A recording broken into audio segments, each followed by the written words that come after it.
Dominant Protector. Credit to the author. 601 hanggang 610. Ang mga pangalan po na nandito ay galing sa mga name generator. Kaya kung meron man pagkakatulad sa mga pangalan ng totoong tao o lugar, ito ay tunay na hindi sinasadya. Panatilihin siya para sa kapakanan ni Yasi. Hindi. Ngumisi si Pablo pero nang tumalikod siya at humarap kay Cheryl, bumalik ang seryoso niyang mukha. Why not? Isn't he the biggest jerk? I can't allow to have this type of jerk around me. Pog. Kasi. Mahirap na si Terence na makakuha ng trabaho ngayon, natitiis ko pa siya. Sakto namang umusbong ang isang maliwanag na ideya sa isip ni Cheryl. Nakahanap siya ng dahilan at ginamit ang simpatiye para pigilan ang kanyang ama sa pagpapaalis kay Terence. I don't think that's a good idea. How can I allow my daughter to suffer? Ikinaway ni Pablo ang kanyang kamay, at saka, sa tingin ko, sikat talaga si Terence, maraming tao ang sumusubok na kunin siya noon. Hindi naging madali para sa akin na makuha siya noong mga oras na iyon, kaya huwag kang mag-alala. Papaalisin ko siya ngayon at kukuha ka ng isa pang tagasunod.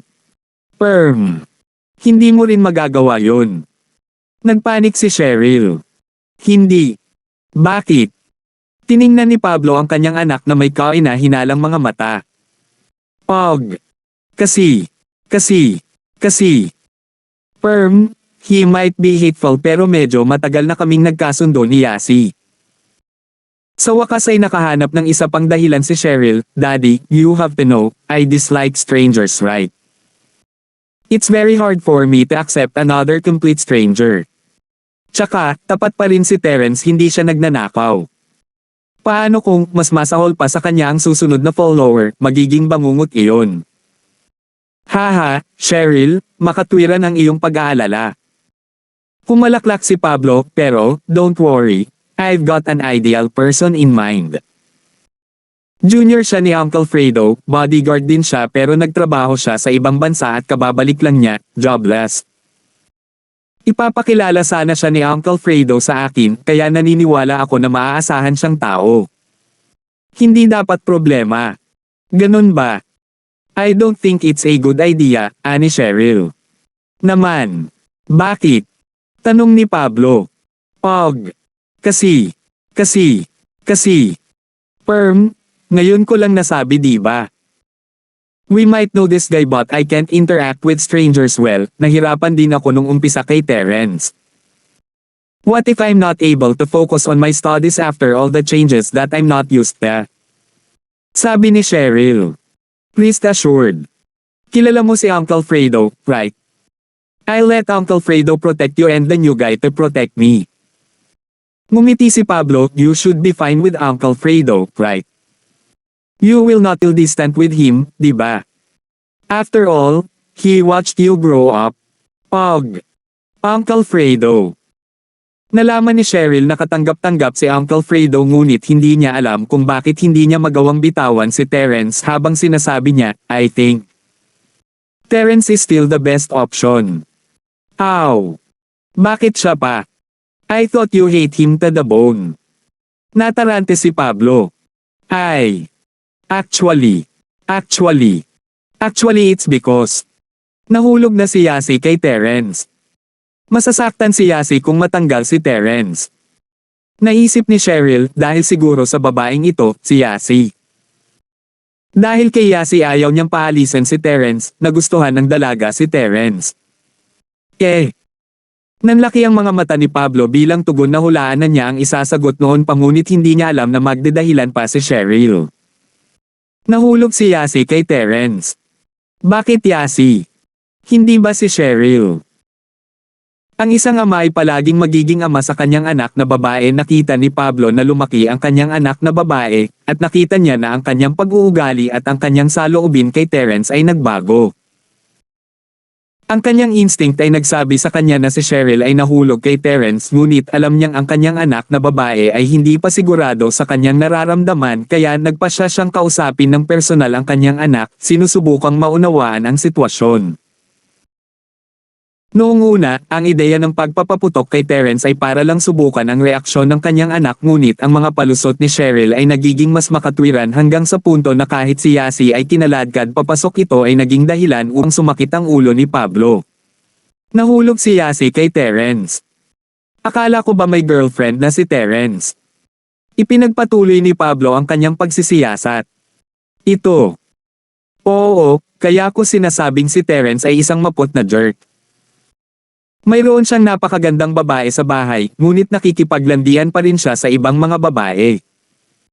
Nagpatuloy si Cheryl, Daddy, hindi mo ba naisip na ang kanyang mga kilos ay napupuot? Tama ka, pinipigilan ni Pablo ang pagtawa, ito siguro ang totoong dahilan ng lahat ng kaguluhang ito. Kaya sa huli, hindi mo mapapaalis si Terence sa ngayon at matitiis ko lang siya para sa kapakanan ni Yasi. Sabi ni Cheryl. Pero, may girlfriend na si Terence. Anong gagawin ni Yasi? Tanong ni Pablo. Sa totoo lang, sabik siyang makita ang reaksyon ng kanyang anak. Siya. Alam na niya na ang naiisip niya lang ay ang maging pangalawang asawa niya, kaya hindi na iyon dapat maging problema, I guess. Sabi ni Cheryl. Ikalawang asawa. Umiling si Pablo, talaga. I've no idea but she's always acting crazy, kaya kahit ako hindi ko maisip kung seryoso ba siya o hindi. Umiling si Cheryl, Daddy, wag mo nalang pansinin ito, okay, we'll let Yasi settle this miss herself. Sige, hindi na ako magsasalita tungkol dito. Ngumiti si Pablo at tumayo, okay, it's very late now. I shall take my leave, and you guys should rest earlier. Though, bukas ay Sunday, you guys shouldn't stay up too late. Nakahinga ng maluwag si Cheryl, sa wakas ay nagawa niyang hikayatin ang kanyang ama na pabayaan si Terence. Kahit na ang susunod na araw ay linggo, si Pablo ay mayroon pa ring 1 toneladang trabaho upang ayusin, kaya si Pablo at Uncle Fredo ay umalis kaagad pagkatapos noon. Pagkatapos niyang maglinis, tumunog ang telepono ni Terence nang magpahinga na siya. Hello? Josephine? Kinuha ni Terence ang telepono, nakabalik ka na ba sa ospital? Oo, kanina lang. Ang nanay ko ay naghanda ng pagkain para sa akin at sinasamahan niya ang tatay ko ngayon. Mahina at malumanay ang boses ni Josephine na parang asawang nananabik sa asawa. Haha, bibisitahin kita bukas. I think gumaling na ang sugat mo, ngumiti si Terence.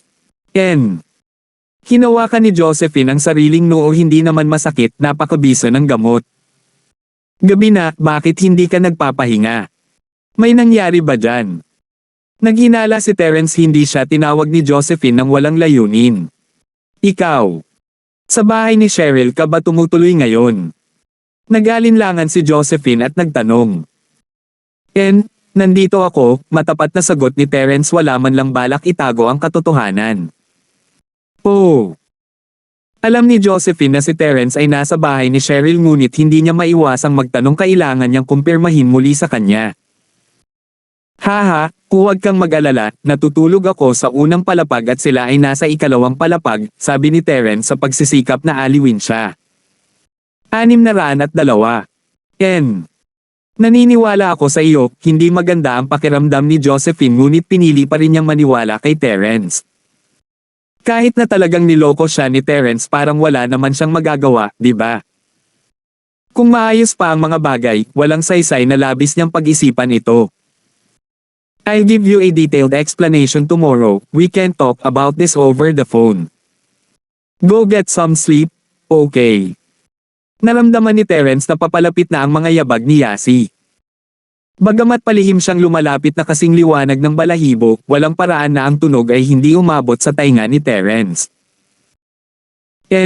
Sige. Masunering sumang-ayon si Josephine bilang isang mabuting babae, at bago niya tinapos ang tawag, nag-ipon siya ng lakas ng loob, I love you. Nang magawa ang gusto niya, agad niyang in-end ang tawag, nahihiya. Bahagyang napatras si Terence. Bakas ang ngiti sa labi niya nang marinig niyang ibinaba ang telepono. Josephine. First time niyang umarte ng ganyan, di ba? Sa kabilang banda, ang pagkabigo ay sumakit kay Yasi, nalaman niyang si Terence ay lihim na nasa telepono at gustong tiktikan siya. Siya ay siyasiyang especially iya 007 kung tutusin, maaawa siya sa kanyang sarili kung hahayaan niyang mawala ang pagkakataon, ngunit hindi siya nabigyan ng pagkakataon na mag-eavesdrop man lang bago tinapos ni Terence ang tawag. Kasabay nito, kababalik lang ni Cheryl mula sa pagpapadala sa kanyang ama at Uncle Fredo nakita niyang ibinalik ni Terence ang kanyang telepono sa kanyang bulsa. Sino ang tinatawagan mo? Hindi kailanman naging busy si Cheryl ngunit iba ang mga bagay ngayon at hindi niya alam kung bakit. Josephine, matapat na sagot ni Terence. Oh, anong pinag-usapan niyo? Casual na tanong ni Cheryl. Nagulat si Terence nagtatanong pa nga si Miss kung ano ang pinag-usapan ng mag-asawa. Pog. Huwag kang magkamali. Namula si Cheryl nang makita ang ekspresyon ni Terence, ang ibig kong sabihin ay nasa kritikal na sandali tayo ngayon, lahat tayo ay tinatamaan. Gusto ko lang kumpirmahin ang pagkakakilanlan ng tumatawag, okay. Paano kung peke siya? Ano ang gagawin natin kung mga asasin? Hindi lohikal na nagsalita si Cheryl kapag kinakabahan siya. Ha? Natulala si Terence, ito ba talaga si Miss? Bakit siya umarte kay Yasi? Naging yasi ba siya pagkatapos ng matagal na pagsasama? Ganon na ba siya kaapektado sa kanya? Wala, sabi niya nakarating na siya sa ospital. Oh. Kung may sinabi si Josephine na kainahinala sa hinaharap, kailangan mong isumbong kaagad sa akin, baka isa itong bitag. Alam mo kung humiling si Josephine na gumawa ng kahalayan sa iyo, hindi ka dapat pumayag. Para siyang isang inosenteng babae at hindi gagawa ng walang ingat na kahalayan kaya kung gagawin niya. Nagulat si Cheryl sa sarili, anong kalokohan ang pinagsasabi niya. Naisip niya sa sarili, siguradong inaantok na ako pagkatapos kong hindi magpahinga ng maayos sa buong gabi. Si Terence ay hindi nakaimik ngunit tumango siya. Silang tatlo ay sobrang abnormal ngayong gabi. Tinupad ni Sumaowang ang kanyang pangalan na ipit niyang muli ang mga binti ni Irving at nilagyan ito ng espesyal na gamot habang inaayos ang mukha ni Irving gamit ang gintong likha ni Miracle Dr. Kang. Sa kabilang banda, ang kalagayan ni Uncle Zoe ay hindi gaanong optimistiko, kahit ang isang taong kasing husay ni Sumaowang ay napapailing na lamang ng kanyang ulo matapos siyang masuri. Yo bro, kumusta ang kalagayan ko? Nakita ni Uncle Zo ang mahirap na ekspresyon ni Sumaowang. Zo bro, magtatapat lang ako sa iyo, medyo masama ang kalagayan mo, napabuntong hininga si Sumaowang, lumampas ka sa limitasyon mo nang dapat kang manatili. Ginagamit ng iyong kalaban ang kanyang buong puwersa. Wala akong choice noon, may nagta-target kay Master Bing, kailangan kong ibigay lahat ng nakuha ko. Ngumiti si Uncle Zo ng pilit, yo bro, try your best lang. Hindi na mahalaga ang pagbabalik sa peak phase ko. Yo. I'm sure that you can stay alive, but as for recovering back your power, it depends on your master, if they willing to use their valuable resources on you. The pill will help you to recover your strength in 6 months, but don't think about breaking through this lifetime, it will be impossible, unless miracles exists. Okay lang, basta maibabalik ko ang orihinal kong lakas. Pero wala namang paraan na gagamitin ni Master ang tableta sa akin, di ba? Nakikita ni Uncle Zo ang mga bagay siya mismo, alam niya na hindi na niya kaya pang makalusot, kaya naman pinaponte siya sa tabi ni Master Bing bilang bodyguard niya. So bro, panatag ka na. Nasugatan ka dahil kay Master Bing, at least, hindi ka niya pagmalupitan. Nagpatuloy si Sumaowang, si Coldy ay nagpaalam na sa Master, naniniwala akong malalaman mo ang kanyang sagot sa lalong madaling panahon.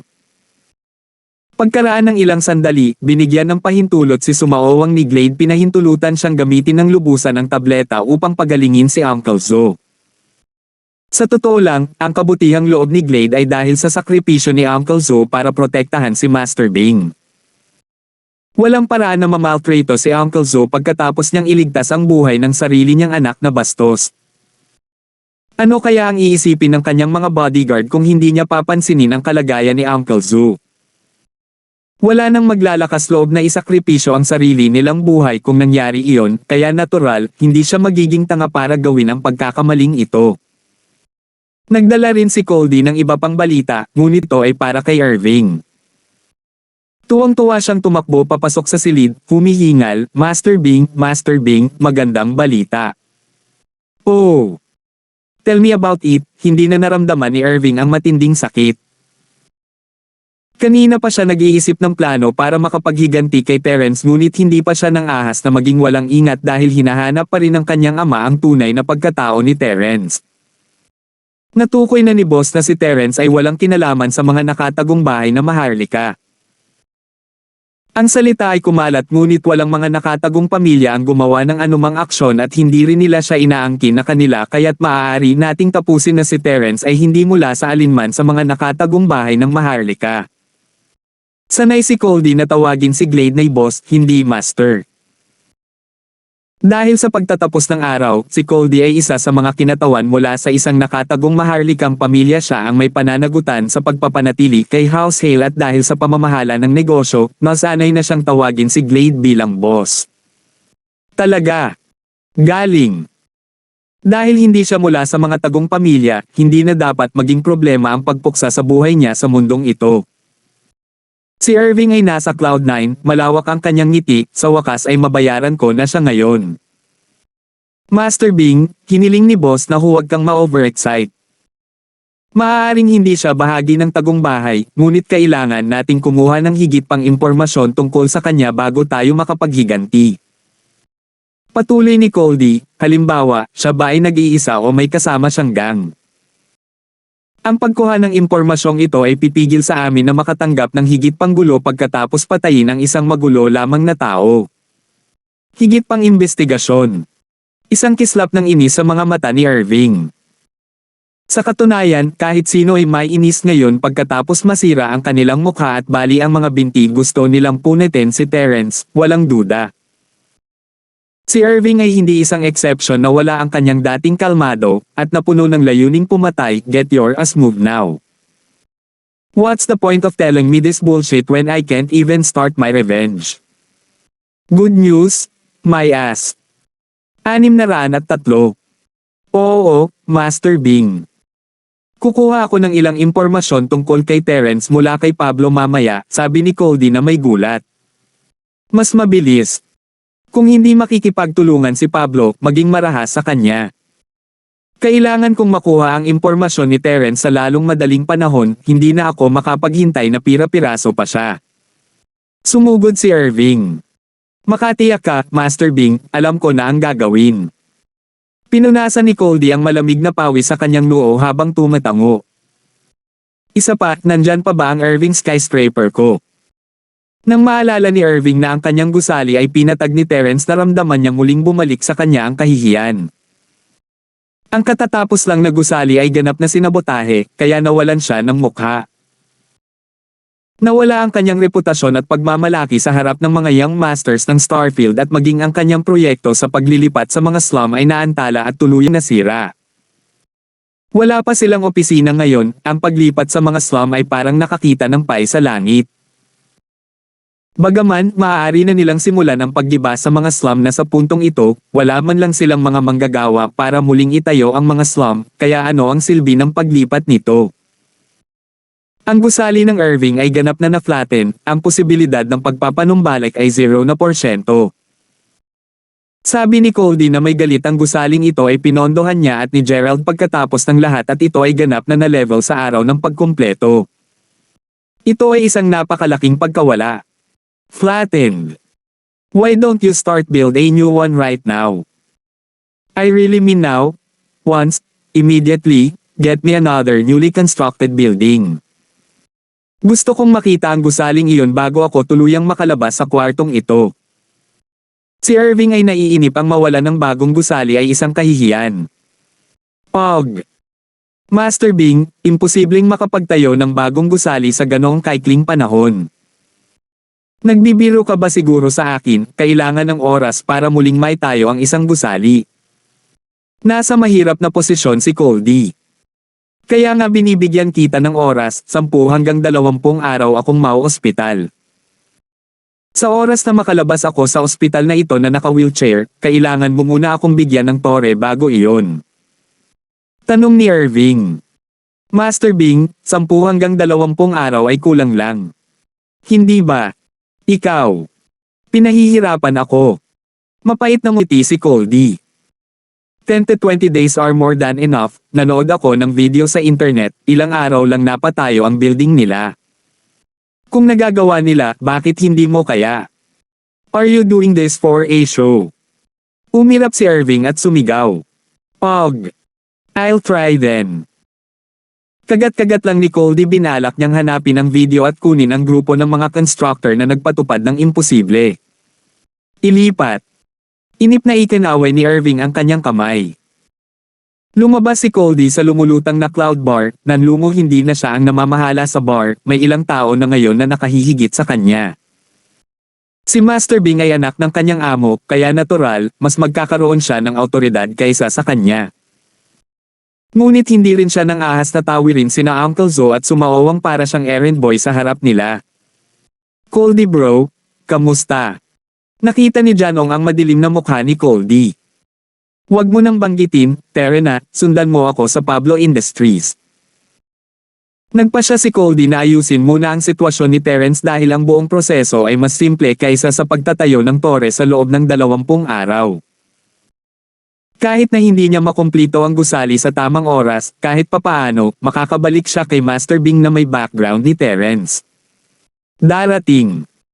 Tumigil sa pagtatanong si Janong at sinundan si Coldy sa mga industriya ng Pablo. Nagulat si Pablo nang makita si Coldy ngunit kalmado pa rin siya. Kung tutusin, alam na niya na nalampasan ni Terence si Master Bing mula sa munting usapan kahapon, at si Coldy ay tagasunod ni Irving kaya hindi out of the blue ang kanyang pagbisita. Boss Lee, maaari ko bang tanungin ang layunin ng pagbisitang ito? Si Pablo ay hindi nag-abala sa pagiging magalang dahil hindi sila kasosyo sa negosyo at si Coldy din ang taong nagtangkang lusubin ang kanyang kumpanya kasama si Gerald. Hindi niya nakita ang pangangailangan na pasayahin siya kahit kaunti. Chairman Charlton, I don't think there's a need for me to introduce myself again. Kahit na hindi tayo magkasundo, hindi na iyon mahalaga, mahinang sabi ni Coldy, kalimutan na lang natin ang nakaraan. After Gerald's failure, I don't see any point in touching your industry right now. Oh. Saka bakit ka pumunta dito? Walang nakitang kakaiba si Pablo sa pag-amin ni Coldy kahit hindi niya aminin, alam ng lahat ang mga bagay na ginawa niya sa likod niya. I'm just going to be very straightforward with you. I heard that Mr. Charlton, you recently hired a bodyguard and his name was Terence, if I'm not mistaken. Gusto ni Coldy na magawa ito ng mabilis hanggat maaari kaya pinutol niya ang kalokohan at sinubukang magtatag ng dominanteng paninindigan. Kung tungkol kay Coldy, bagamat hindi siya ang kalaban ni Terence, naniniwala siya na isa pa rin siyang makapangyarihang tao sa lungsod ng Starfield. Ang isang legal na negosyanteng lalaki tulad ni Pablo ay syempre hindi katugma sa kanya. Tama ka, ano? Kumunat ang noo ni Pablo, pumunta talaga si Coldy dito para kay Terence. Haha, may hihingin akong por sa iyo, Mr. Charlton. Naniniwala akong narinig mo na ang aking Panginoon, Master Bing, tama ba? Medyo nasugatan siya kamakailan, mahinang tanong ni Coldy. Anong gusto mo? Tanong ni Pablo. Alam mo, walang bodyguard si Master Bing ngayon. Naisip kong gamitin si Terence, pwede mo ba siyang ibigay sa amin? Gustong subukan ni Coldy ang reaksyon ni Pablo, gusto niyang malaman kung nasugatan si Terence, at kung mayroon pa siyang cultivation. Oh, sorry. Mr. Terence and I are bonded by contracts, casual na sagot ni Pablo. Ganun ba? Minumura ni Coldy si Pablo sa loob, sino lang ang matandang soro na ito. Inaasahan niyang sasabihin ni Pablo na hindi angkop si Terence para sa trabaho dahil sa kanyang pinsala o nawalan siya ng lahat ng kapangyarihan at kung ano-ano pa. Gayunpaman, sinabi lamang ni Pablo na sila ay nakatali sa pamamagitan ng mga kontrata. Anong ibig sabihin nito? May cultivation pa ba si Terence, kaya ba ayaw siyang ibigay ni Pablo o dahil sa kontrata? Kahit nasugatan ng bodyguard, hindi siya pinayagang sipin siya palabas. Casual din itong sinabi ni Pablo, nang walang anumang tono ito ay nagpagulo kay Coldy, hindi niya maintindihan ang tunay na intensyon ni Pablo. If that's the case, I shall take my leave then. Coldy gritted his teeth, his heart filled with hatred. By the way, can I know where Terrence came from? Sa bodyguard company ba siya o may kasama siyang team? Bakit hindi mo sila ipakilala sa akin? I'm actually looking for a bodyguard. 604. Pagiging buntot muli. Haha, sa tingin ko ay hindi posible iyon, mahinang sabi ni Pablo. Bosley, mayroon pa bang iba? Bagaman, walang ibinunyag si Pablo kay Coldy, umiiwas siya sa mga direktang sagot habang tinatanggihan pa rin siya sa parehong oras, ngunit kahit na ang mga santo ay nagkamali. Gayunpaman, hindi niya alam na isa sa mga pagtanggi ang nagbigay ng impormasyong hinahanap ni Coldy. Sinabi ni Pablo na ito ay imposible, hindi niya sinabi na si Coldy ay hindi maaaring kumuha sa kanila, ibig sabihin, si Terrence ay malamang na isang lobo, wala siyang kakampi. Kung tungkol kay Coldy, ang pagtanggal sa kanya ay hindi dapat maging isang malaking bagay at hindi magdadala ng anumang mga epekto. Si Coldy ay kasing saya ng isang kabibe, talagang may nakuha siyang isang bagay mula sa matandang fox na ito. Hindi pumunta si Coldy dito para takutin si Pablo o hanapin si Master Bing na bodyguard, ang tanging layunin niya ay makuha ang impormasyon ni Terrence at ngayon, nagtagumpay siya. Matapos makuha ang mga sagot na gusto niya, umalis kaagad si Coldy nang walang masyadong kalokohan. Si Pablo naman ay hindi na rin nag-abalang palabasan siya, malamig lang ang ngiti niya nang lumabas si Coldy sa opisina niya. Kinamumuhian talaga ni Coldy si Pablo, kinamuhian niya si Pablo hanggang sa buto. Sa katunayan, kahit na walang pinsala si Master Bing, noon pa man ay gusto na niya itong harapin, ngunit laging puno ang kanyang mga kamay. Kung mahawakan niya ang mga ari-arian ni House Charlton, iyon ay magbibigay sa kanya ng isang mahusay na pakiramdam ng tagumpay. Ang tinatawag na mga nakatagong noble house ay talagang mga marangal na bahay na nagtataglay ng mahiwagang tradisyonal na martial arts at may ilang ganap na master sa loob. Bagaman sila ay maunlad, marami sa mga nakatagong yaman ng mga marangal na bahay ay talagang isang patak lamang sa karagatan kumpara sa mga karaniwang marangal na bahay dahil sila ay naghahanap ng ibang bagay. Mga nakatagong noble house na naglalayon para sa rurok sa martial arts world, at habang ang mga normal na noble house ay naghahabol sa kapangyarihan at pera. Parehong patungo sa ganap na magkakaibang direksyon, ngunit ang mga nakatagong marangal na bahay ay sikat sa kanilang mga nalulupig na mga amo, mga miracle doctor at kung ano-ano pa. Nagbago nga ang henerasyon, hindi na ito henerasyon ng martial arts kundi henerasyon ng mga armas.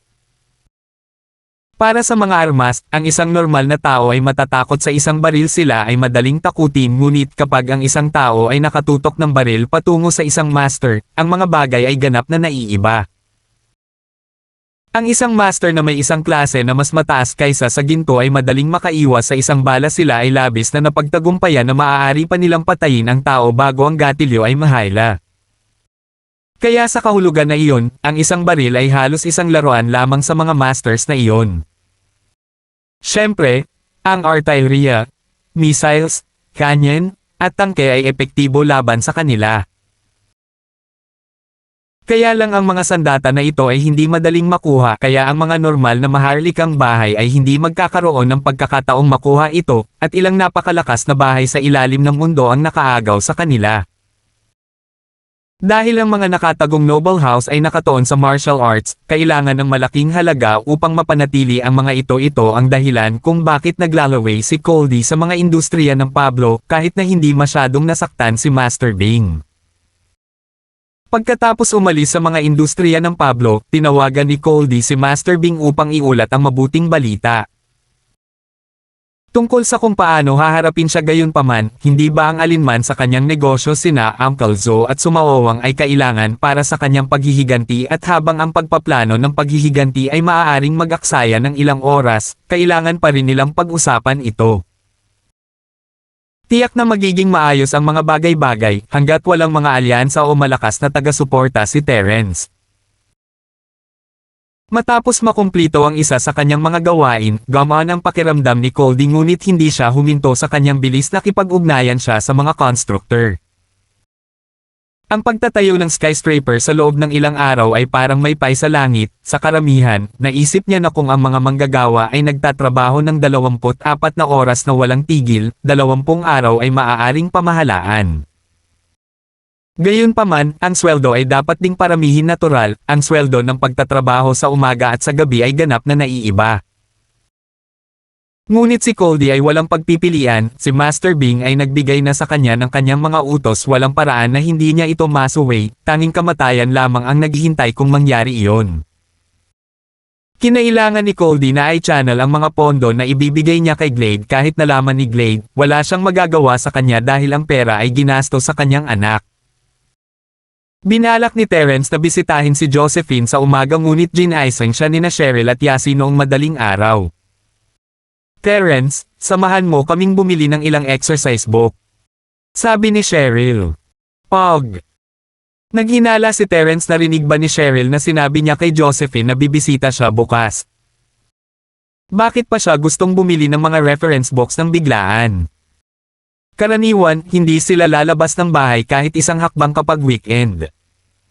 Bakit, may gagawin ka ba? Si Cheryl ay tapat hindi niya sinasadyang guluhin si Terence. Nagpasya lang siyang makakuha ng mas matataas na marka pagkatapos makipag-usap sa kanyang ama kahapon imposibleng makakuha ng magagandang marka sa isang edukasyong nakatuon sa pagsusulit kung hindi sila gagawa ng sapat na pagsasanay. Gaano man katalino ang isang tao, hindi pa rin nila masasagot ang ilan sa mga tanong na nakakasira ng utak. Sa pamamagitan lamang ng pagsasanay at paggawa ng higit pang mga ehersisyo, magagawa nilang kontrahin ito. Wala, maaari lamang silang sundan ni Terence sa ngayon. Kung gayon, ano pang hinihintay mo? Si Cheryl ay bumalik sa kanyang orihinal na sarili, ang kanyang tono at pag-uugali ay ganap na nagbago mula kahapon. Ito ay nagpakalma kay Terence, tila nag-overthink lang siya kahapon. Si Miss pa rin ang dating Miss. Nagsimula maghanda si Terence at lumabas kasama ang mga Miss kaagad pagkatapos. Nag-text siya kay Josephine habang papunta sa bookstore at sinabing bibisita siya sa hapon. Hindi na masyadong nag-isip si Josephine dahil kung tutuusin, hating gabi pa lang sila nakabalik sa kani-kanilang mga lugar, alas 10 pa lang ng umaga ngayon. Nasa kalagitnaan pa ng paggising si Josephine, kaya naisip na lang niya na gusto rin ni Terence ng mas matulog. Saang bookstore tayo pupunta? Nagmaneho si Terence palabas ng villa at tinanong ang miss sa backseat. Punta tayo sa Scholarship Bookstore din, yung malapit sa school, sabi ni Cheryl. Oo naman, tumango si Terence ngunit ang kanyang tingin ay nakatuon sa rearview mirror may nakabuntot na itim na sasakyan sa kanila. Nakita na ni Terence ang kotseng ito noon, walang duda na kay Coldy. Hindi siya makapaniwala na sumasali na naman sa laro ang piyok kanina pa siya nagtatago kay Terence at bigla na lang siyang nakabuntot sa kanya. Hindi ba alam ni Coldy na nakilala ni Terence ang kanyang sasakyan? Sa katunayan, hindi sinusubukan ni Coldy na ipakilala ang kanyang sarili nagpadala siya ng ilang tao upang palibutan ang villa para lang tingnan ang kasalukuyang kalagayan ni Terence. Sa oras na ito, tinawagan ni Yasong Zhang si Coldy mula sa itim na sasakyan. Coldy bro, nandito si Lil Yasong. Mabilis na sinabi ni Yasong, nakita ko si Terence. Oh! Katatapos lang ng trabaho ni Coldy kinuha niya ang mga constructor at engineer para sa muling pagtatayo ng skyscraper simula bukas, at natanggap ang tawag habang papasok siya sa floating cloud bar. Hindi nalaman ni Coldy ang kasalukuyang kalagayan ni Terence mula kay Pablo kaya pinapunta niya si Yasong upang manatili sa paligid ng villa. Saan mo siya nakita? Kamusta si Terence ngayon? Tanong ni Coldy. Coldy bro, nakita ko siya sa entrance ng villa. Si Terence ang nagmamaneho ngayon, kasama sina Cheryl at Yasi. Sabi ni Yasong. 605. Ano? Anong sabi mo? Nagmamaneho si Terence. Palabas kasama sina Cheryl at Yasi. Muntik nang basagin ni Coldy ang sarili niyang telepono sa lupa. Oo, anong masama doon? Ang Yasong ay isang maliit na prito lamang. Hindi niya alam ang mga detalye dahil nabalitaan lang siya na binali ni Terence ang mga binti ni Master Bing. Iyon lang. Napagkamalan mo bang ibang lalaki siya? Si Terence ba talaga ang driver? Hindi makapaniwalang tanong ni Coldy. No. I've even taken photos of them when they got out of the villa. Ipapadala ko ba sa'yo mamaya? Mariing sabi ni Yasong.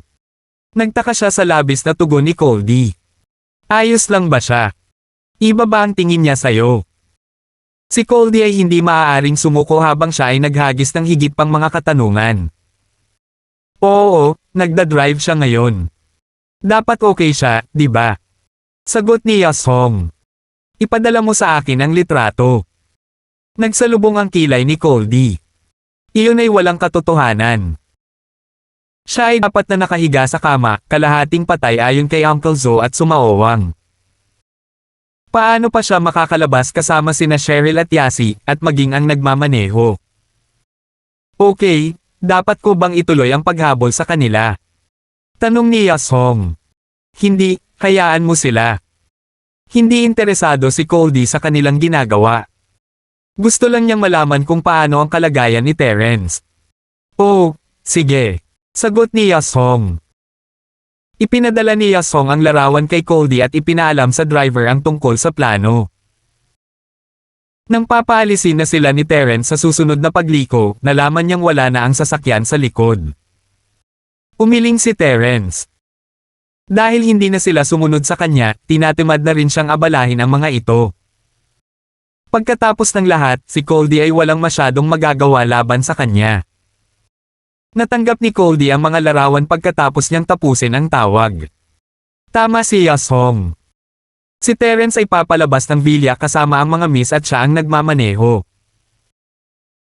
Ang ilang mga larawan sa likod ay hindi talaga kailangan dahil kinunan iyon noong sinusundan sila ni Yashong. Ang mga larawan ay ipinakita lamang ang tatak ng kotse at ang direksyon na kanilang pupuntahan. Mabilis na sumugod si Coldy sa lumulutang na cloud bar at pumasok sa silid. Naglalaro si Irving sa kanyang telepono habang mahinang nag-uusap sina Sumaowang at Uncle Zo. Master Bing, Tito Zo at Mr. Yol, mayroon akong malaking balita. Humihingal si Coldy. Big news. Anong balita? Ibinaba ni Master Bing ang kanyang telepono. Nagbabasa siya ng Womanizer, ang e-book online ngayon at pinapantasya ang sarili bilang pangunahing karakter. I think Terence isn't injured. Ayon sa follower ko, sabi niya lalabas daw si Terence kasama sina Cheryl at Yasi. Nagda-drive pa siya. Parang normal na tao lang siya. Sabi ni Coldy. Imposible. Hindi umimik si Irving ngunit nagsimulang magsalita si Uncle Zo. Nagkaharap na kami at pareho kaming aware sa pinsalang natamo namin. How was he fine? Tito Zo, sa tingin ko ay imposible rin, ngunit hayaan mong ipakita ko sa iyo ang larawan na kinuha ng aking tagasunod. Mapait na ngumiti si Coldy at iniabot ang telepono kay Uncle Zo. Habang binubuklat ni Uncle Zo ang mga larawan, sumama sa kanya si Sumaowang. Ito. Nanlaki ang mga mata ni Uncle Zo sa hindi makapaniwalang parang may nakasalubong na multo. Kakainom lang nito. How is this possible? After receiving such injury, let's talk about standing. Kung hindi ako binigyan ng special pill at nagamot ni Yolbro, parang hindi na ako makakapagsalita ngayon. Paano nakalabas itong si Terence? Si Sumaowang ay hindi rin makapaniwala. Hindi siya makapaniwala sa katotohanang nakatayo pa rin si Terence. Sigurado ka ba? Hindi kaya nasugatan si Terence. Hindi kaya siya isang mystic class lang. Mas mataas siya sa klase. Ito ay lampas sa hangganan ng posibilidad. Umiling si Uncle Zo. I'm sure that he's a mystic class no doubt. Ramdam ko ang sigla at lakas niya gamit ang palad na iyon. At saka, kung nasa klase siya na mas mataas kaysa mystic, wala siyang pakialam sa sakripisyo ko. Mas masahol pa ang ginawa niya kaysa doon. Dahil pinili niyang umatras, nangangahulugan iyon na hindi siya sapat na kumpiyansa para talunin ako sa kalagayan niya. At saka, mas malakas pa sana akong magsalita dito kaysa sa akin. Gayunpaman, ang Terence na iyon ay umalis lang sa villa na walang pinsala. Maaari ba nating ihinto ang pag-uusap tungkol sa imposible? Ito ay naging isang katotohanan. Ito ay nangyari. Walang magawang tanong ni Coldy, Uncle Zo, Mr. Yol, kung talagang nasugatan si Terence, imposible bang tumayo siya? Hindi natin masasabing imposible. Umiling si Sumawawang, may posibilidad. Nawala ang lahat ng lakas niya at bumalik sa normal. Nawala lahat ng lakas niya. Natigilan si Coldy. Hindi niya maintindihan si Sumawawang. Oo, nawala lahat ng lakas niya. Tumanggaw si Sumawawang at nagpaliwanag. Kapag ang isang master ay nasugatan ng husto at malapit ng mamatay, mayroon siyang dalawang pagpipilian upang manatiling buhay. Ang una ay ang ubusin ang isang malaking halaga ng isang espesyal na tableta upang mabawi at syempre. Ang isang dalubhasang master na mahusay sa medisina ay dapat ding magpagaling sa kanya ng purong chi dahil ang dalisay na chi mula sa natural na mundo ay masyadong manipis para sa pagbawi sa sarili. Kung hindi niya mapipili ang lahat ng kanyang pagpipilian, kung kaya't siya ay maaaring manatili sa kanyang unang pagpipilian, kung saan kailangan niyang mawala ng lakas mula sa kanyang katawan. Buhay. Ibig sabihin kapag sinubukan niyang manatiling buhay gamit ang pangalawang opsyon, mawawala ang dati niyang lakas at hindi na ito mababawi. Tanong ni Coldy sa tonong nagtatakang. Well, masasabi mo rin yan. Tumanggaw si Sumawawang. Hindi kaya nawala ng lakas si Terence. Kinausap ni Coldy ang sarili. Ang pagkuha ng mga espesyal na table task at ang pagkakaroon ng isang dalubhasang eksperto sa medisina ay maaaring labis para sa kanya. Kaya, tila iniwan ni Terence ang kanyang lakas para manatiling buhay. Hindi kinakailangan na magkaroon ng dalawang kondisyon para sa unang opsyon ngunit kapag ang dalawang kondisyon ay natugunan, ang nasugatan na master ay maaaring makabawi sa mas maikling panahon. Sa madaling salita, kung siya ay tumupad lamang ng isang kondisyon, ang kanyang rate ng pagbawi ay magiging mas mabagal. Sabi ni Sumawawang sabay wave ng kamay. Sa palagay ko ay hindi kayang bayaran ni Terence ang alinmang kondisyon, kaya pinili niyang mawala ng lakas. Sabi ni Coldy. Sa tingin ko hindi rin pwede yon. Nakasimangot si Sumawawang. Kuya Zo, kung ikaw si Terence, pipiliin mo bang mawala ng lakas? 606. Pagsusuri ni Sumawawang. Siyempre hindi. Mapait na ngumiti si Uncle Zo, kung ako yon, mas gugustuhin ko pang mamatay kaysa mawala ng lahat ng lakas ko. Tayong mga practitioner lang ang makakaintindi kung gaano kalaki ang kailangan makakaipon lang tayo ng lakas ng paunti-unti. Mas masahol pa sa kamatayan kung huhuberin tayo nito at babalik sa normal na tao. Hinding-hindi natin bibitawan ang ating lakas kahit na may pag-asa pa tayo. Tama na yan. Tumanggaw si Sumawawang, kaya maliban na lang kung nagwawala si Terence, walang paraan na mabibitawan niya ang lakas na iyon. Iyon, o wala na siyang ibang pagpipilian kundi ang gawin iyon. Paano kung wala talaga siyang choice? Kumunat ang noo ni Coldy, tama, posibleng nakabawi na siya ng lakas. Nabawi ang kanyang lakas. Parehong huminga ng malamig sina Sumawawang at Uncle Zo, masyadong kakaiba ang iminumungkahi ni Coldy. Ito ay hindi isang imposible, ngunit ito ay sadyang hindi ka panipaniwala. Anong meron? May problema ba? Tanong ni Coldy na nalilito sa sobrang ekspresyon ng mga mukha nila. Posible talaga ang iminumungkahi mo. Sinabi ni Sumawawang, ngunit iyon ay iiral lamang sa ilalim ng perpektong mga pangyayari. Una, kung siya ay nasa isang liblib na lugar na may dalisay at makapal na chi, hindi magiging imposible para sa kanya na ganap na gumaling sa isang araw. Kung tutusin, hanggat may sapat na purong enerhiya para masipsip niya, natural lang para sa kanya na makapagpagaling sa kanyang sarili. Ngunit, syempre, kahit na alam ko na ngayon, ako mismo ay umiiral sa Earth. Hindi ko narinig. Iyon ay parang isang bagay mula sa isang drama, parang hindi ito mag-e-exist. Umiling si Coldy, other than that. Bukod dyan, may pangalawang paraan, at iyon ay para sa isa pang master na ibuhos ang sarili niyang enerhiya sa katawan ni Terence. Makakatulong din ito sa kanya na makatanggap din ng mabilis na paggaling. Ngunit ang pamamaraan ay may depekto. Una, ang master ay kailangang mula sa parehong kasanayan, dahil ang iba't ibang mga practitioner mula sa iba't ibang mga sekta ay nagsasanay sa iba't ibang paraan. Sila ay may iba't ibang chi, kaya ang pagpilit na ito ay makakapatay lamang ng isang tao. Sa katunayan, ang paraan na ito ay makakapatay ng isang tao, ngunit ito ay talagang makakapatay ng isang tao. Ay hindi kapakipakinabang para sa master dahil siya ay nagbibigay ng kanyang lakas na siya ay nag-iipon ng napakatagal na ito ay magre-resulta sa pag-downgrade sa kanyang sariling lakas, at kahit na ibababa ang kanyang sarili sa ibang klase ng kapangyarihan sa tingin ko na kahit na ang isang kapatid o ama ay hindi maglalakas loob na gumamit ng isang paraan na tulad nito ang Mystic Class, at magkakaroon pa ng pagsubok na naghihintay sa kanya kung gusto niyang bumalik sa Earth Class, malabong may gumawa ng ganoon, sabi ni Sumaowang. Nakikita ko. Tumango si Coldy. Kung ganoon, talagang nawala ng lakas si Terence. O wala na ba talagang ibang paraan para pagalingin ni Terence ang kanyang sarili? Nabalitaan ko mula kay Pablo at nabalitaan ko ang ilang bagay hindi dapat galing sa anumang sekta si Terence, at nag-iisa lang siya, ibig sabihin wala siyang magliligtas sa kanya, at walang espesyal na gamot o pills. Hihintayin niya ang kanyang kamatayan kung hindi pa siya nawala ng kapangyarihan. Hindi natin masasabing sigurado.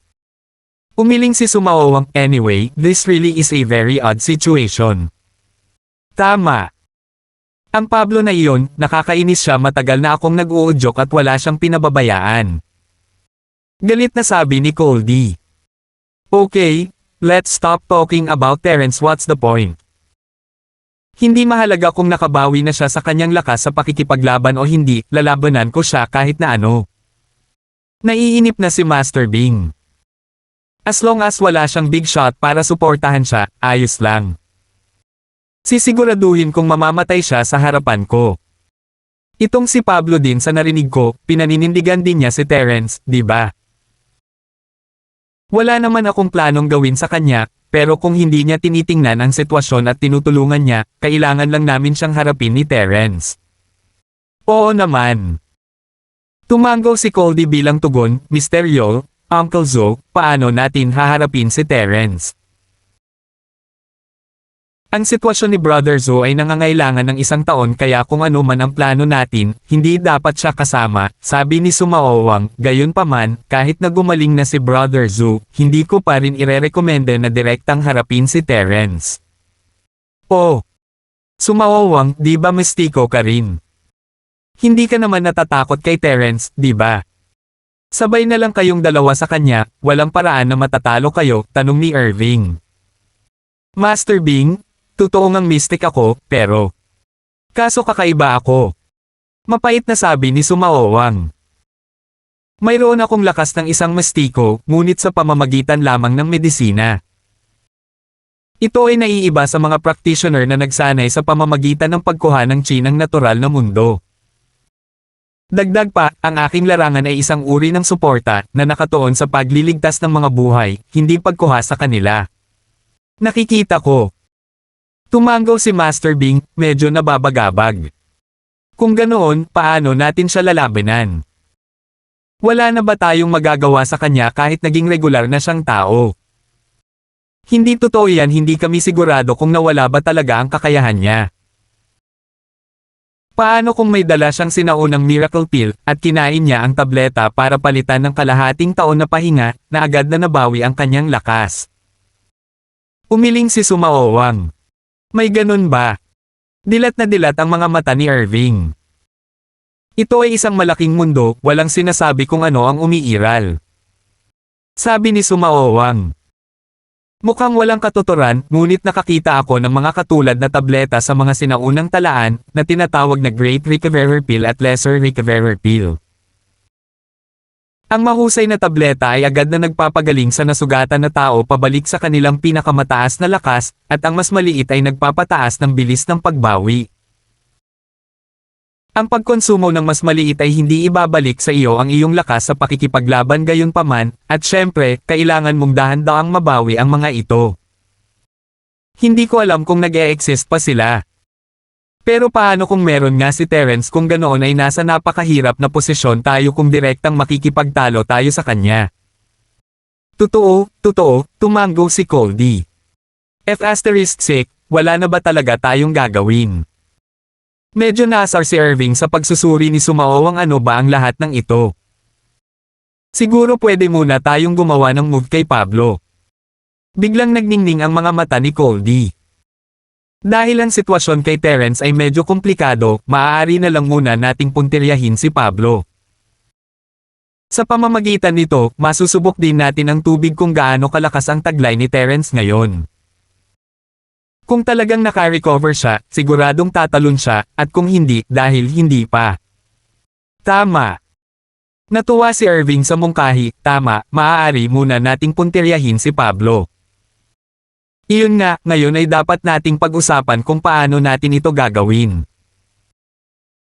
Master Bing, ngayong nasa paksa na tayo ng mundo ng negosyo, aalis na kami ni Brother Zhou sa talakayan dahil hindi kami sanay sa larangan. Umiling si Sumaowang.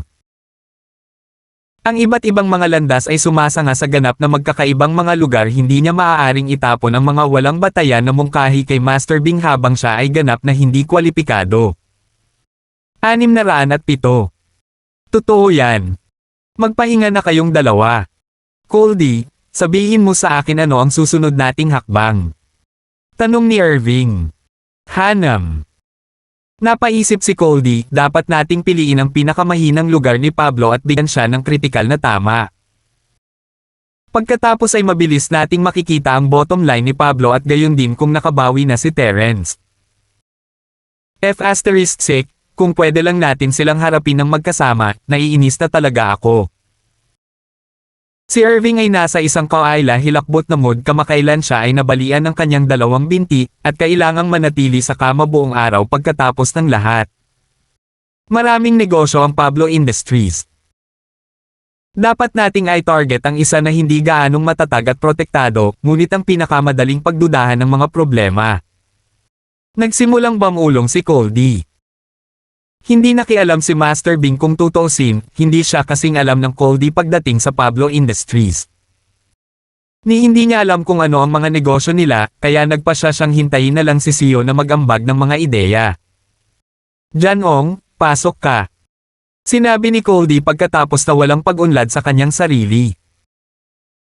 Ngunit si Janong din, hindi ba masyadong kapaki-pakinabang na tao ang pag-uusapan kung ito ay dumating sa pag-iisip ng mga dirty trick kahit si Coldy ay may higit na kahusayan. Matagal na nag-usap ang dalawa at hindi nagtagumpay na ikinagalit ni Irving. Kayong dalawang piraso ng basura. Hindi mo ba kayang gawin ang isang bagay na napakasimple? Mag-isip ka. Sinasabi mo ba sa akin na hindi ko kayang makipagdeal sa isang Pablo ngayon? Tumahimik ka, Master Bing. Maingat na sinabi ni Janong, Coldy bro, baka pwede nating hilingin kina Gerald at Fabian na pumunta dito.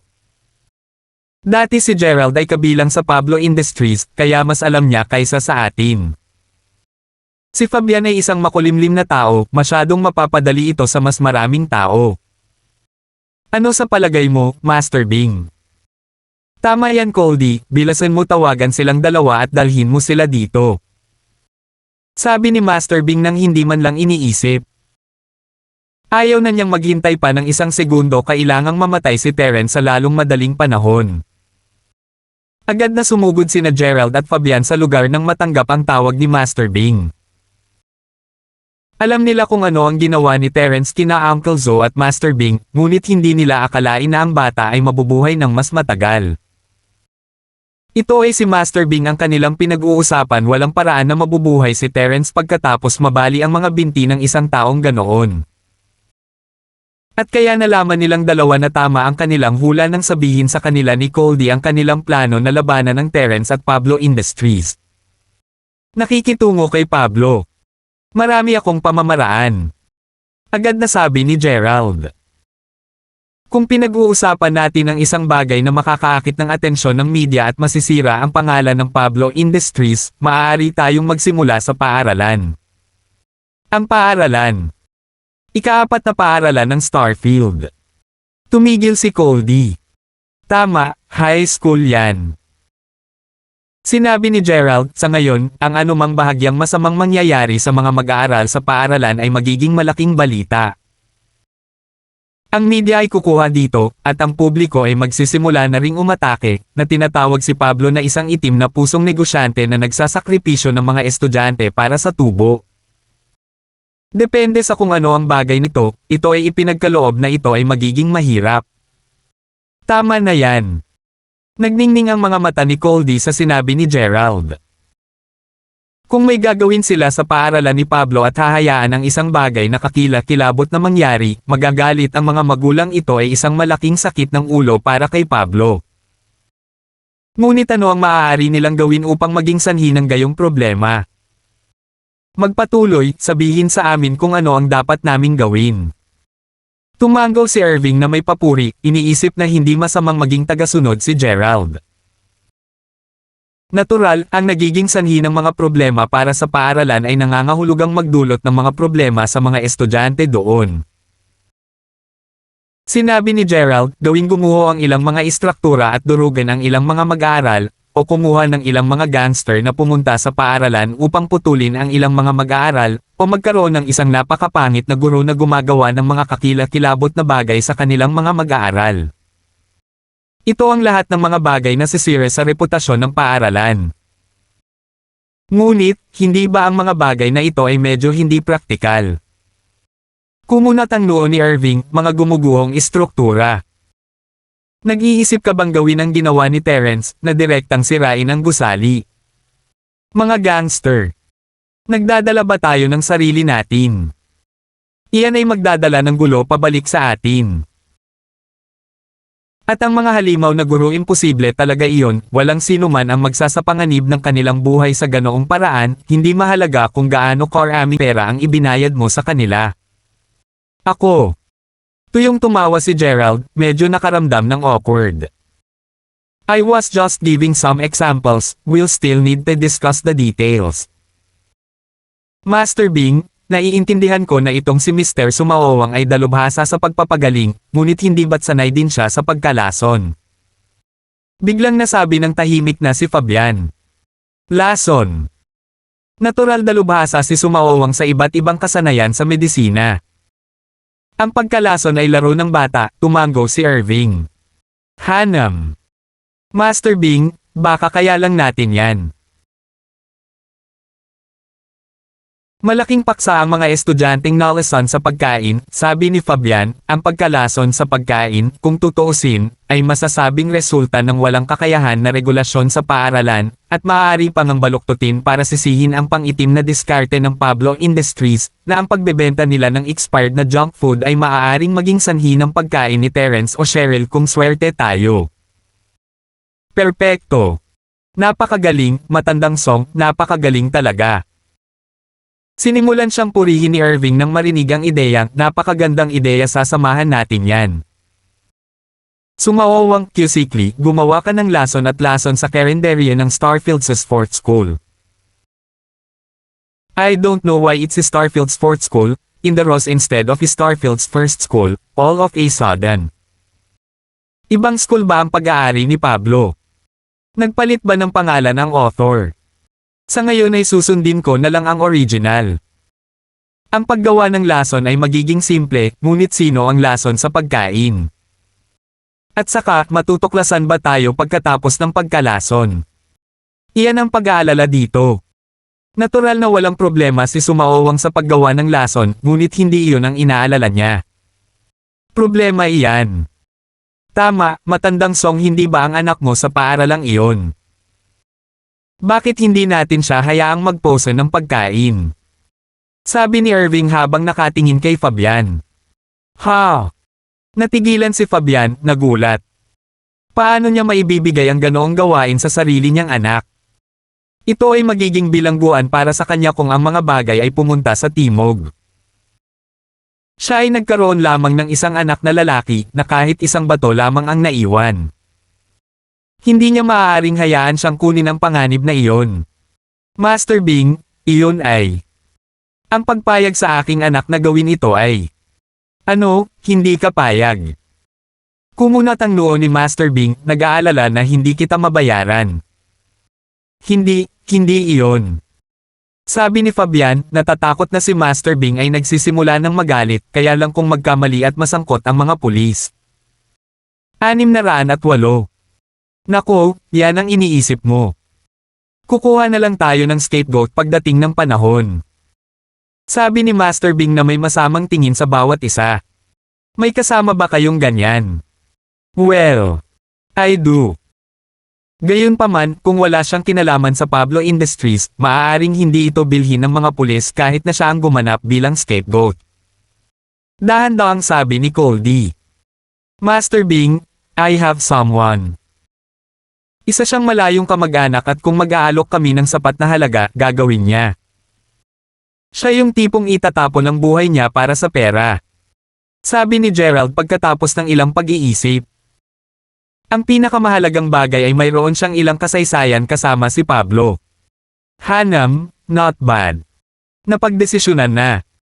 Si Sumawawang ang gagawa ng gamot at si Leandro Song ang gagawa ng pagkalason. Kung may mangyari man, itong malayong kamag-anak ni Gerald ang magsisilbing scapegoat. Si Master Bing ay nasa sabik na. Tinapos niya ang plano pagkatapos noon. Sumawawang, mas maganda kung gagawa ka ng rarer poison na mas mahirap matrace ng ospital. Talagang masisira nito ang Pablo Industries. Mababawasan ang epekto kung malalaman na inosente sila sa krimen.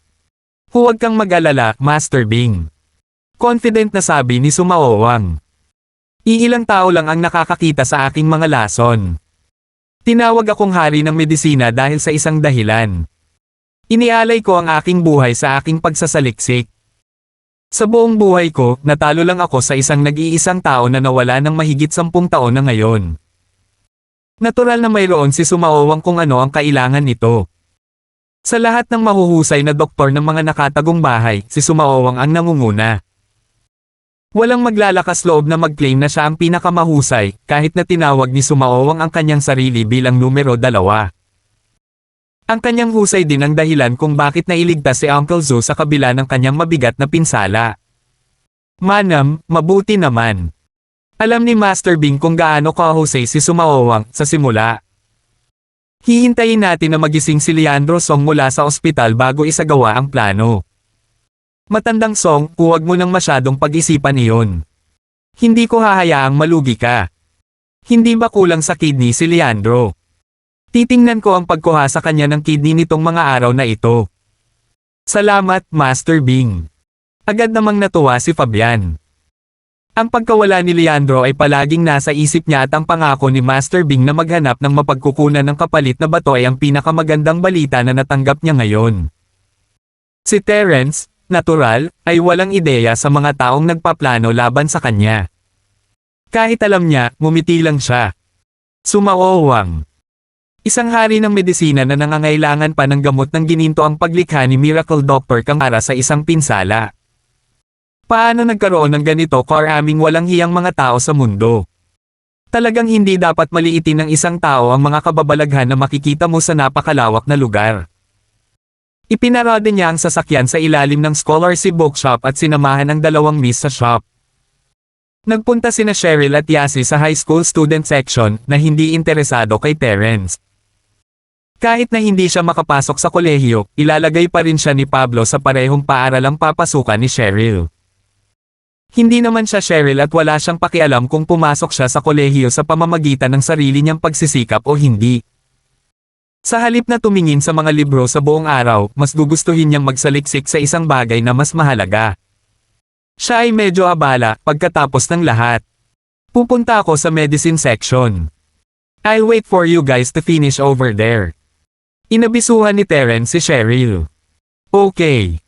Kasalukuyang tumitingin si Cheryl sa isang bagong mock exam compilation book, kaya bahagya lang siyang tumugon kay Terence.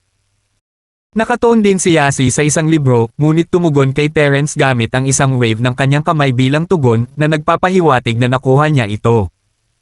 Ngumiti si Terence at pumunta sa medicine section. Nakilala niya si Martin dito noong araw na iyon. Sa isang kisap mata, lumipas ang isang buwan, at nagtatag siya ng isang bagong kumpanya ng gamot kasama ang propesor. Ang buhay ay talagang puno ng mga sorpresa. Ngunit ang talagang hindi inaasahan ay ang 2 taong nakita ni Terence sa seksyon ng gamot. Dumating si Harry sa Starfield 4 na araw na ang nakalipas.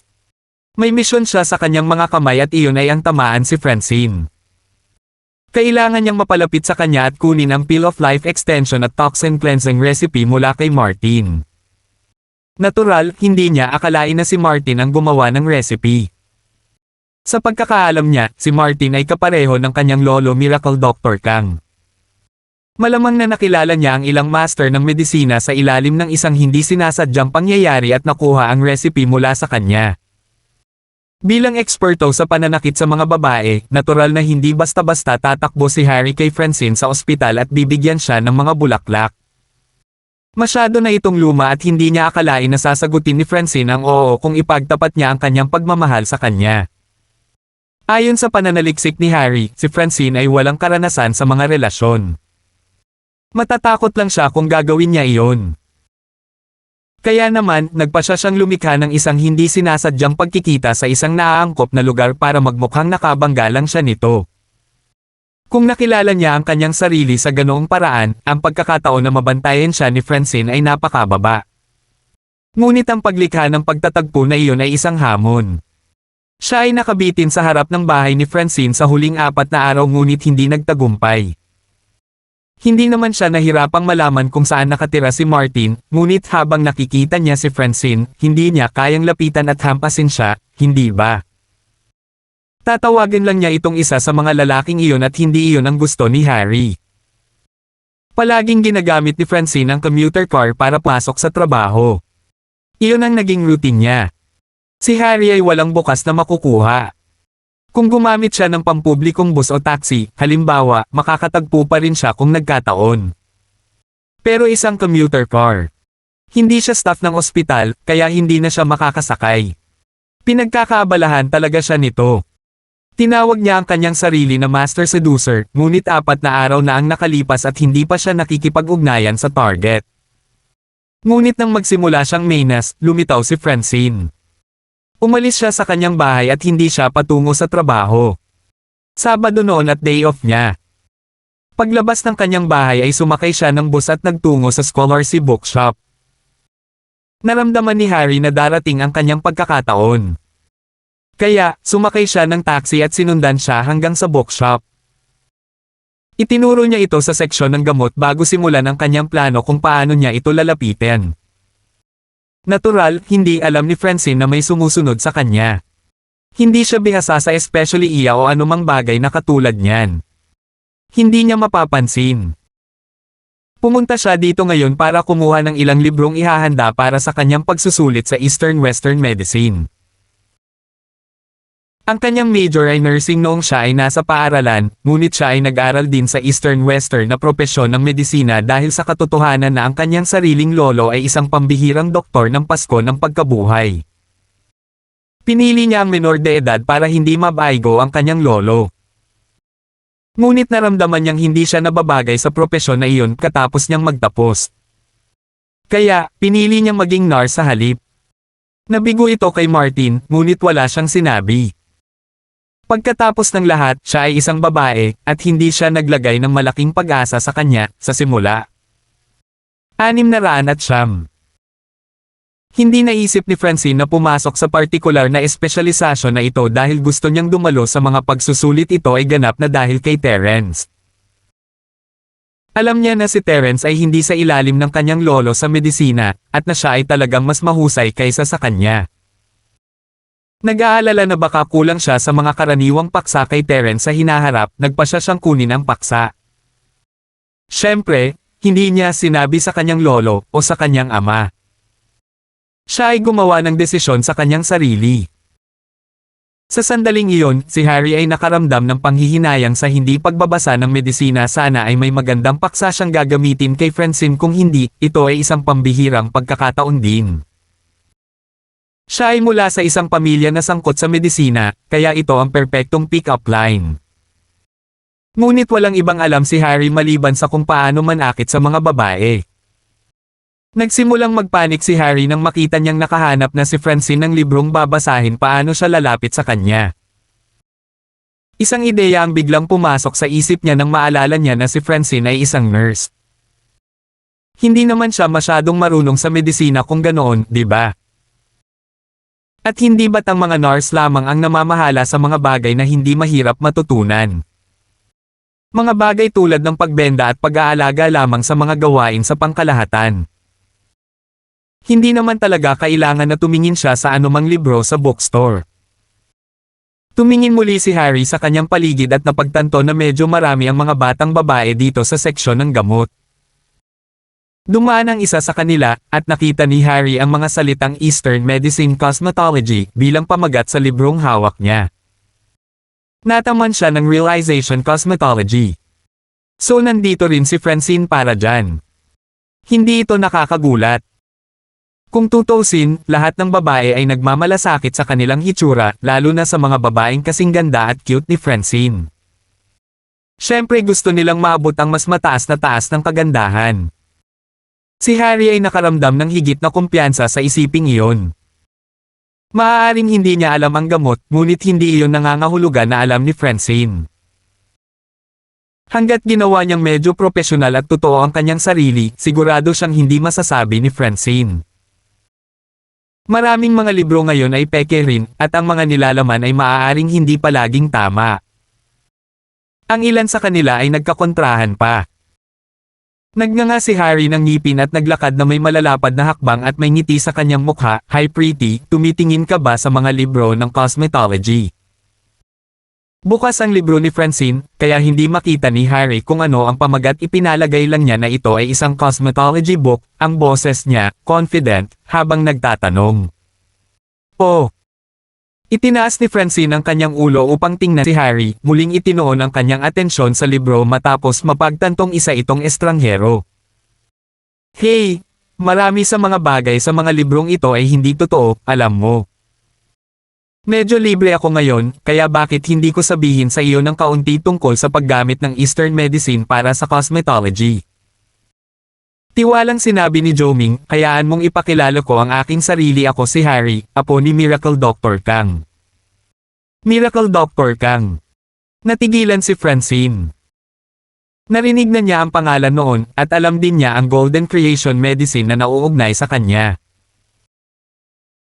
Palagi siyang tinatanong kung mayroon bang Golden Creation Medicine sa ospital nang tumulong siya sa pagbenta ng mga nasugatan, ngunit hindi siya nagkaroon ng anumang impresyon sa lalaki mismo. Kanina lang niya narinig ang tungkol sa kanya. Tama, sa amin ni Kang ay isang marangal na bahay ng medisina. Karaniwang hindi ako magko-comment sa mga libro ng cosmetology na tulad nito, ngunit hindi ko talaga maiwasan pagkatapos na makita ka ngayon. May sasabihin ako.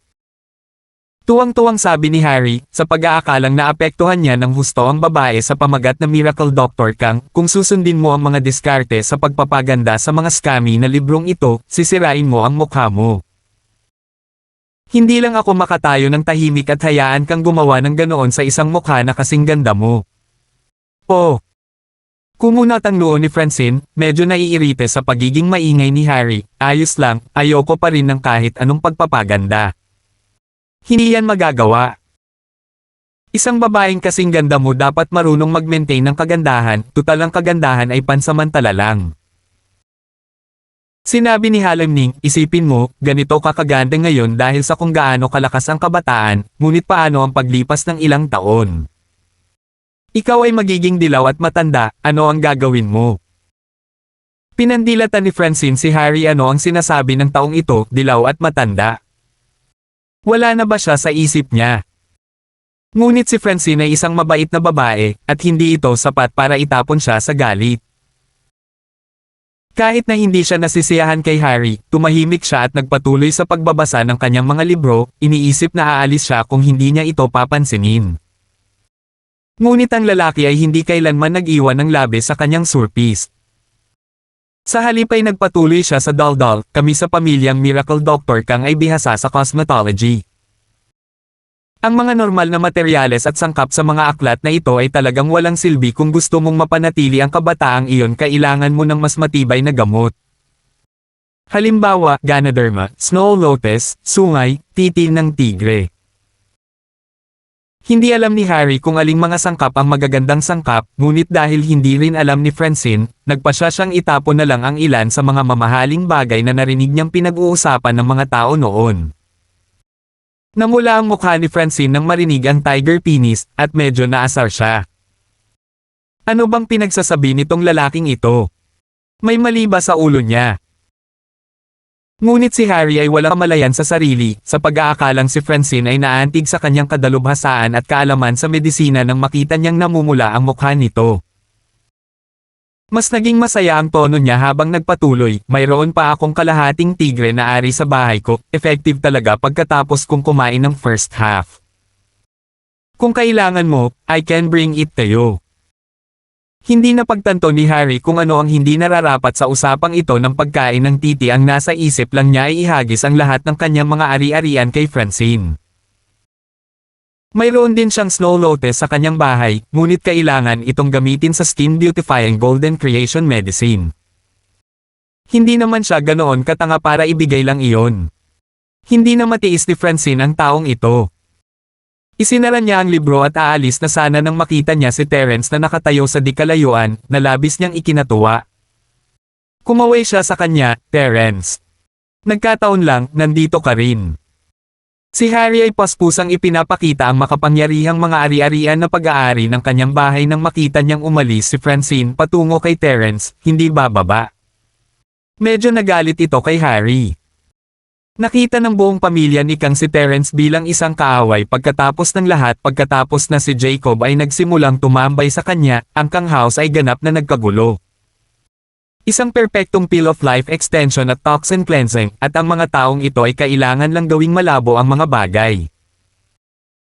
Hindi lang nila nagawang mawala ang mga Kangs ng napakamahal na tableta, nakuha pa nila silang magtipon-tipon para kumain ng tae ng aso. Ito ay ang ganap na pinakamasama. Siyempre, hindi kailanman iisipin ni Harry na sisihin ang kanyang sarili o ang kanyang pamilya, hindi kailanman isinasaalang-alang na sila ang nag-alinlangan sa miracle pill na ibinigay sa kanila ni Jacob noong una. Siya pa ang natapakan. Ang mga sumunod na pangyayari ay hindi magiging posible kung hindi dahil sa kanila. Ngunit ibinato ni Harry ang lahat ng pananagutan kina Jacob at Terence, sinisisi sila sa hindi paglilinaw ng mga bagay-bagay. At ang Peel of Life Extension at Toxin Cleansing na binili nila sa halagang 400 milyon, masyadong kinain ito ng aso.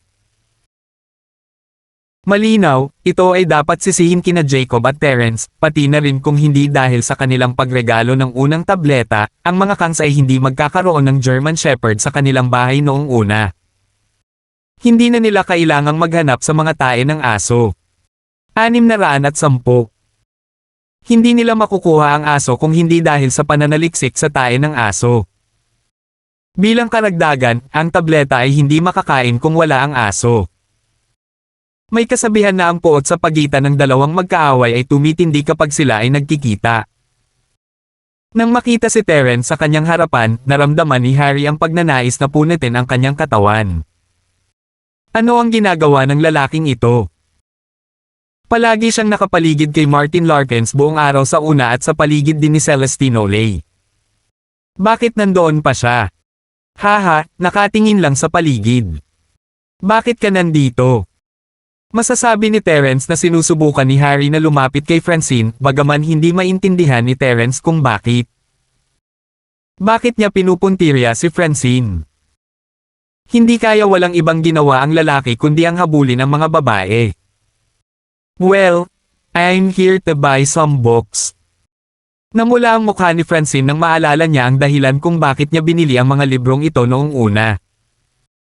Bumibilis ang tibok ng puso niya habang nakatingin sa dahilan na nakatayo sa harapan niya. Siya ay isang mahiyain na babae pagkatapos ng lahat. Ito ay natural kapag kasama niya ang taong gusto niya. Oh, kailangan mo ba ng tulong? Tumanggaw si Terence na hindi masyadong nag-iisip tungkol dito.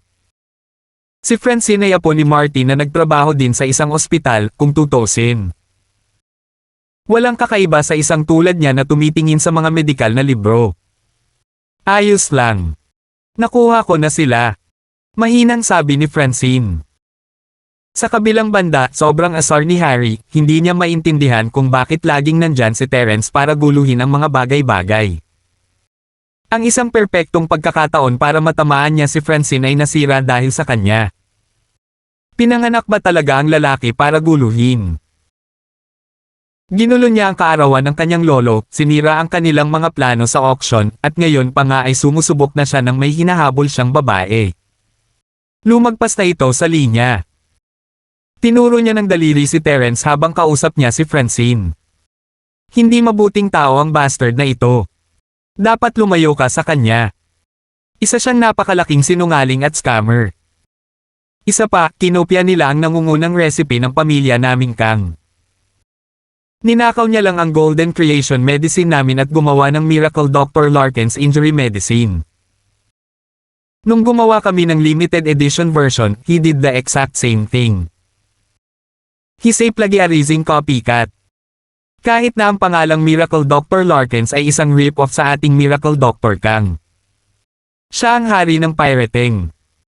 Ang mga emosyon na pinigilan ni Harry ay sumabog sa isang iglap ngunit napagtanto na si Francine ay malamig na nakatingin sa kanya nang matapos siya. Ito ay isang malamig na titig at hindi maintindihan ni Harry kung ano ang nangyayari. Ano? Tinamaan siya noon. Hindi ba't ang lolo ni Francine ay miracle doctor na si Guan? Tinatawag niyang copycat ang lolo niya. Iniinsulto niya ang kanyang lolo. Siyempre, magagalit siya. Si Harry ay napuno ng panghihinayang habang siya ay naasar sa kanyang walang kwentang bibig. Anong uri ng idiot ang nagbuhos ng lahat ng kanilang iniisip sa hayag na ganoon? Ginagawa lang niyang galit si Francine sa kanya. Sa takot, sinubukan ni Harry na ayusin ang kanyang maling gawain. And no. No, what I meant was, it's not that there's anything wrong with Miracle Dr. Guan. Sinasabi ko lang na ang Miracle Dr. Larkin's Medicine Company ay isang kopya. Ang mga mata ni Francine ay malamig pa ring nanlilisik kay Harry, puno ng puot. Naramdaman ni Harry ang paglundag ng kanyang puso. Hindi rin angkop ang mga salitang iyon. Ang Miracle Dr. Larkin's Medicine Company ay sariling kumpanya ni Miracle Dr. Larkins. Pinalalim lang talaga niya ang butas. No, I'm not saying that the company is bad. I'm just saying that Miracle Dr. Larkins and that Celestino Lay is getting scammed by this kid. He's making them plagiarize. Mabilis na sabi ni Harry habang sinusubukang magpaliwanag. Hindi ko naman sinubukang insultuhan ang lolo mo. Paano mo nalaman kung sino ang lolo ko? Sabi ni Francine, nakatitig pa rin kay Harry. Wala siyang sinabi tungkol sa kanyang sarili sa kanilang naunang pakikipag-ugnayan. I guessed it. Pinagpapawisan si Harry sa puntong ito. Pinipilit niyang gawing nagkataon lang ang engkwentro na ito. Hindi niya dapat malaman kung sino si Francine. Ginugulo niya ang buong bagay na ito. Alam mo naman simula pa lang di ba? Kaya mo ako nilapitan. Anong gusto mo? Napaatras si Francine ng 2 hakbang nang hindi namamalayan, ganap na alerto habang nakatingin kay Harry. Pog. It's a misunderstanding, Nagsimulang magpanik si Harry. Hindi talaga niya araw ngayon. Malubha siyang nag-underperform. Hindi ito katulad niya. Ano ang nangyari sa master ng paghagupit sa mga babae? Paano siya nakagawa ng mababang antas na pagkakamali? Terence. Dapat ay si Terence. Nagsimula lang siyang magtrip at magkagulo pagkatapos lumitaw ang lalaki. Hindi ito nangyari bago siya dumating. Lahat siya ay maginoo at makinis kay Francine, pinupuri siya at ipinakita pa ang kanyang husay at mga ari-arian. Si Francine ay hindi tumutugon dahil siya ay nahihiya. Hindi siya galit tulad ng dati. Hindi niya alam, simula pa lang ay hindi na siya pinansin ni Francine. She treated him as she would a stranger at walang dahilan para magalit siya sa isang estranghero. Ngunit ininsulto lang ng lalaking ito ang kanyang lolo at ang kumpanyang itinayo ni Terence kasama niya. Natural lang na magagalit siya ngayon. Ngunit hindi si Francine ang impulsive type. Maaaring asar siya, ngunit nilimitahan niya ang kanyang mga aksyon sa simpleng pagtitig kay Harry. Francine, actually. Matagal na kitang kilala. Matagal na kitang hinahangaan. Nung kasama kita, hindi ko alam kung anong sumagi sa akin, may mga nasabi akong hindi dapat. Sorry. Naranasan pa rin ni Harry ang pag-back up sa kanya. Siya ay isang master sa larangang ito. Pagkatapos ng lahat, nagawa niyang itulak ang lahat ng kanyang mga pagkakamali gamit ang ilang mga salitang ito pagkatapos kumalma ng kaunti. Ngayon, napag-alaman niyang nawalan siya ng kontrol sa kanyang pananalita dahil sa napakaganda ni Francine. Kung ito ay isang batang babae na nagmamalasakit sa mga mas mababaw na bagay, malamang na talagang magiging masaya siya ngayon at patatawarin siya sa kanyang mga naunang pagkakamali. Ngunit si Francine ay si Terence lamang sa kanyang mga mata. Si Harry ay walang halaga sa kanya. Dahil dito, lalo lang nadagdagan ng iritasyon ang mga pang-iinsulto niya at hindi niya namamalayan na sumimangot. Hindi na niya gustong tingnan si Harry, ibinaba niya ang kanyang ulo.